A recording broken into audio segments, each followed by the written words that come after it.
অধিকাংশ লোক দেখা যায় সালাম দিতে জানে না। সালাম দিতে হবে আসসালামু আলাইকুম, এই বাক্যটি বলে সালাম দিতে হবে।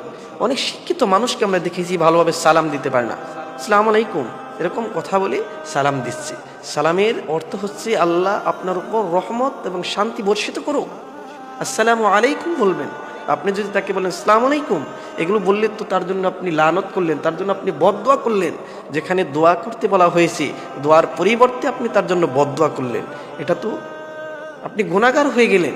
তার জন্য আপনি বদদোয়া করলেন, সেই বদদোয়া আগে আপনার উপর কবুল হয়ে যাবে। এই জন্য যখন সালাম দিবেন আসসালামু আলাইকুম এই বাক্যটি বলে আপনি সালাম দিবেন।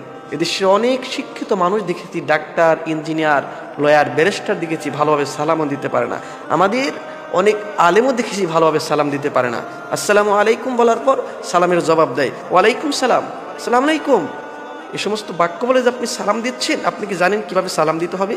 যখন সালাম দিবেন ভেবে চিন্তে সুন্দর করে বাক্যটি শব্দ চয়ন করবেন, আসসালামু আলাইকুম ওয়া রাহমাতুল্লাহি ওয়া বারাকাতুহু। আর যখন জবাব দিবেন, কারণ সালাম যদি কেউ দেয় আপনার জবাব দেওয়াটি ওয়াজিব হয়ে যায়, সালামের জবাব এভাবে আপনি দিবেন ওয়া আলাইকুমুস সালাম ওয়া রাহমাতুল্লাহি ওয়া বারাকাতুহু।